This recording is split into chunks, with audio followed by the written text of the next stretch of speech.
Sim, sim. Eu achei a entrevista até muito boa, porque saiu do lugar comum. Os caras, você pode concordar ou discordar, é outra história. Entrevista não é para você concordar com o que o cara fala, é para o cara falar coisas que sejam relevantes para o torcedor, no caso do futebol. Esclarecer, né? Esclarecer. E o Espírito foi bem, ele falou. Eu não concordo com tudo que ele fala, mas ele falou bastante. O Marcos Braz estava mais preocupado em cutucar o financeiro. O famoso fogo amigo que, né, Falou sempre teve no Flamengo. vezes na coletiva. Ele Eu não falou, sei o que o financeiro vai fazer sentado do lado dele. O financeiro tinha que aparecer na coletiva do Flamengo quando o Flamengo estava no perrengue, para explicar o que estava sendo feito para sair do buraco. Para ir lá jogar confete em si mesmo, o financeiro não tem que ir.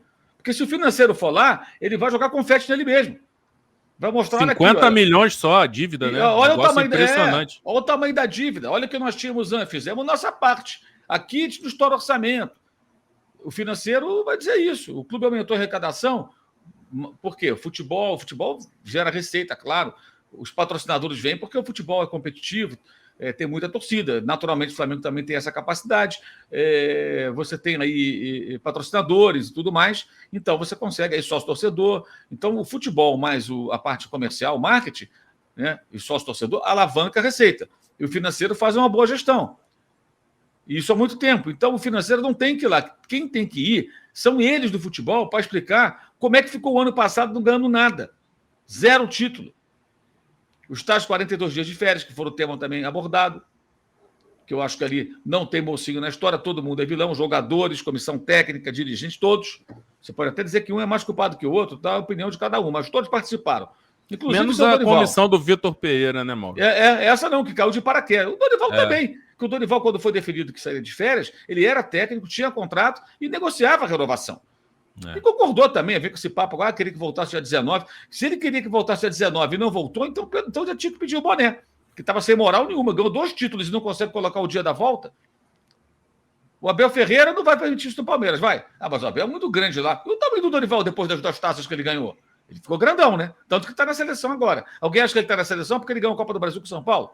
Ele está na seleção porque ele ganhou a Libertadores com o Flamengo, Copa do Brasil com o Flamengo e Copa do Brasil com o São Paulo.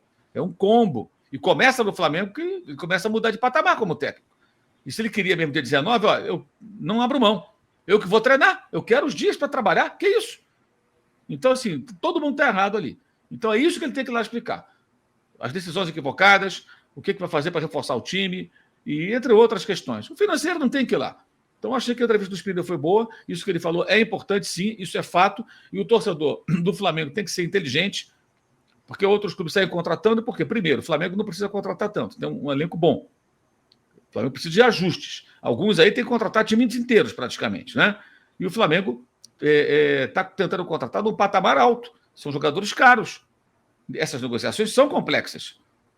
São complexas. Claro que a gente deve e pode criticar, como já fizemos aqui, críticas ao fato de não enxergarem o mercado.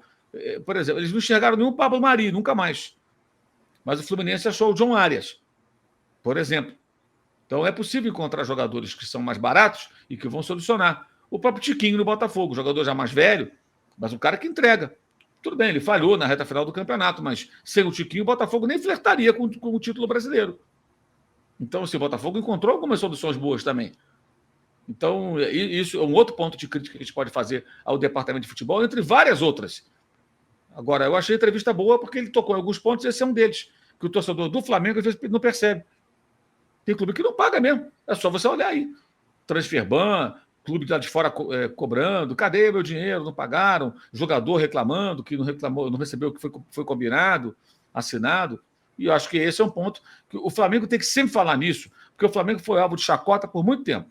Merecidamente. No momento que o Flamengo está há quase 11 anos sem atrasar salário, o que é uma coisa absurda se pensar como as coisas são no Brasil, né?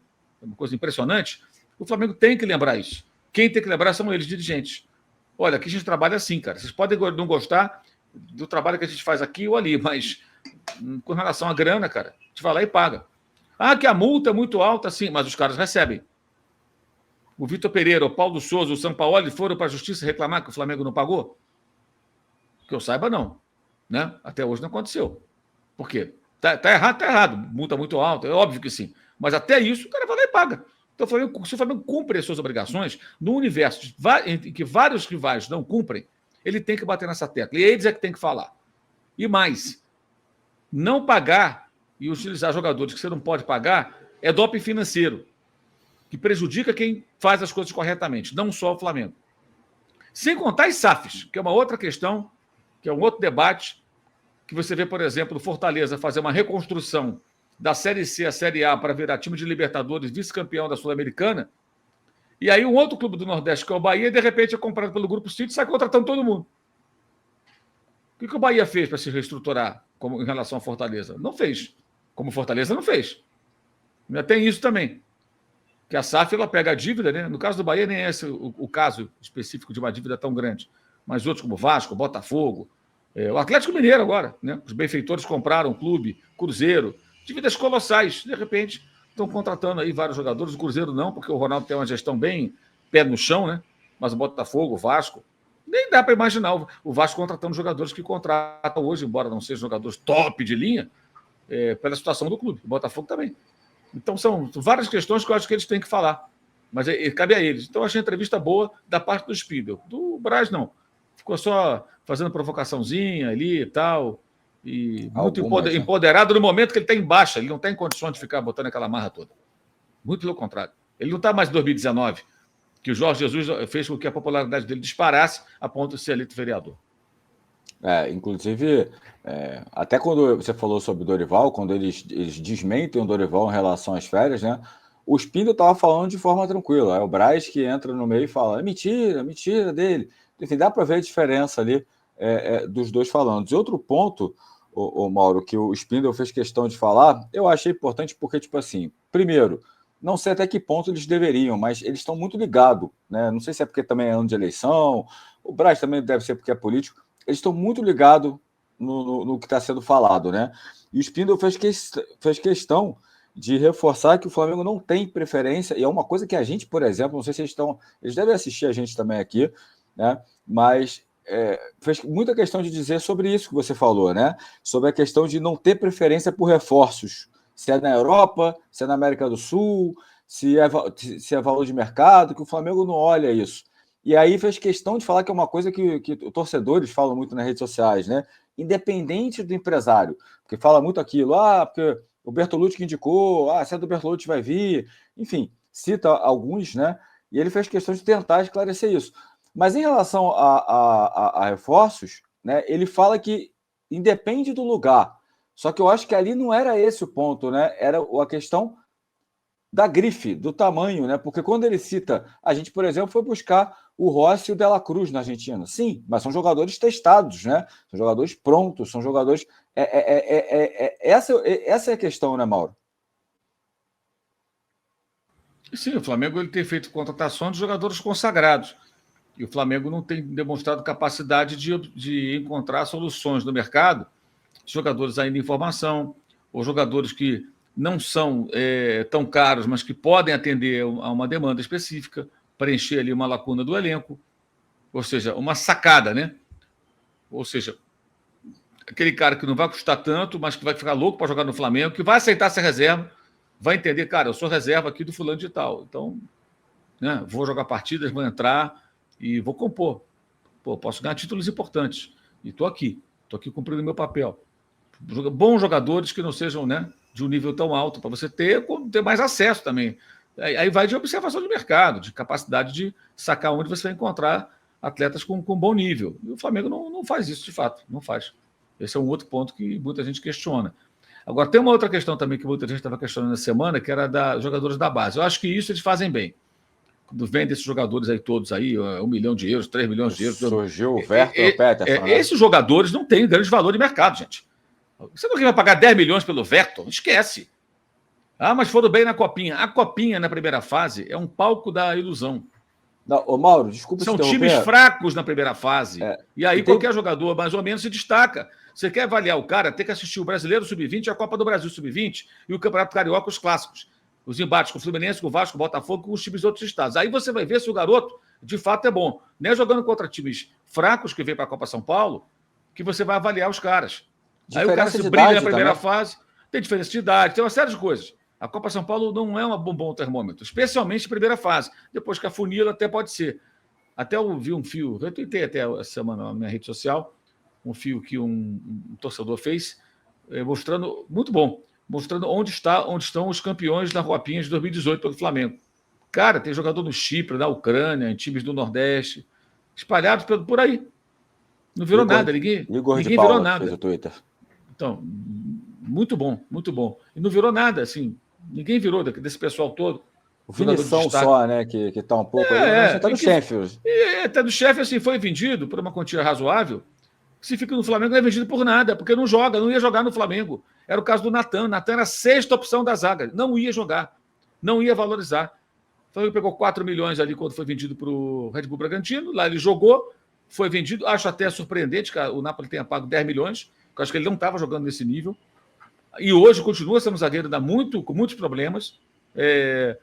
E aí ainda gerou mais uma grana para o Flamengo. Todo mundo ficou feliz. O Natan foi para a Itália, o Bragantino ganhou dinheiro, o Flamengo ganhou dinheiro.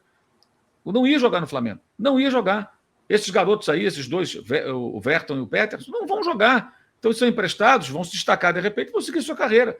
Então, o torcedor acha que tudo que é garoto da base, a maioria, a gente não vira nada. Essa que é a verdade. E alguns que são bons na base não viram nada. O exemplo mais clássico é o Kaká, né? O Kaká é reserva de quê mesmo? Você lembra, o André, de um outro jogador de São Paulo, na Copinha? O Kaká era reserva e tinha um outro menino que era titular. Aí o Kaká virou o Kaká e o outro sumiu por aí. Vou lembrar o nome dele daqui a pouco. E é uma história, é um clássico. O Kaká não era titular. O Vinição era reserva, do Theo. O Theo é um desses que está no interior aí. O Theo que era titular, o Vinição era reserva. O João Gomes. O João Gomes nunca foi destaque. Destaque. Nem se falava o João Gomes. Matheus França, não. Daniel Cabral, que era o cara que tinha grande expectativa, que era capitão de seleção de base. E quem virou foi o João Gomes. Ele que virou. O Matheus França, não. Sempre foi ali tratado como... Agora, o Lohan não vai ser emprestado e vendido a preço mais módico. É um jogador que é visto como um cara diferente, que pode virar mais. E para virar mais, depende de evolução do jogador, ter humildade, não ficar mascarado, que são outras questões. O moleque desse faz um contrato, começa a ganhar uma grana que ele nunca viu, começa a viver uma vida que ele nunca viveu, assediado por mulheres que ele nunca pensou que fosse olhar para ele, entendeu? Aí a cabeça do cara vira, rapaz. E às vezes vai tudo para o espaço. Então tem vários componentes aí no meio, cara. A mudança, a transformação da rotina na vida do garoto. Eu acho que nisso o Flamengo vai bem. O Flamengo negocia jogadores até bem, empresta, negocia e faz girar. Vai errar um ou outro? Vai errar, não tem jeito. Agora, não tem como você aproveitar todo mundo. E acho até que tem um bom aproveitamento. Você vê o Cleiton, por exemplo, o zagueiro, não joga. O Natan estaria junto com o Cleiton de braço dado, não ia jogar. Você acabou de falar do Verton. A gente não sabe se o Flamengo trouxer o Luiz Henrique ou um ponto. A gente não sabe se o Matheus Gonçalves, que a expectativa é muito maior, se ele vai jogar. Se vai jogar. O Matheus Gonçalves é outro que pode ter dificuldade para poder encontrar espaço no time e chegar o Luiz Henrique. Vai ficar mais difícil para ele, né? Com essas contratações. Aí é uma outra questão que pode ser discutida, né? É necessário você buscar um jogador tão caro para a ponta direita, podendo investir nesse menino como opção, que nem seria o titular, e direcionar esse dinheiro para outras posições, por exemplo, a lateral direita, já que é o lado direito, quando o Flamengo tem 3, não tem nenhum. Não tem nenhum. O melhor lateral do Flamengo é sempre o que está fora. Isso é desde os tempos do Rodinei, com exceção daquele breve período que ele jogou boas partidas, e aí causou essa ilusão coletiva de que o Rodinei é um excelente lateral, quando defensivamente ele é um desastre. É um desastre. Péssimo. Do meio para frente ele até produz bem.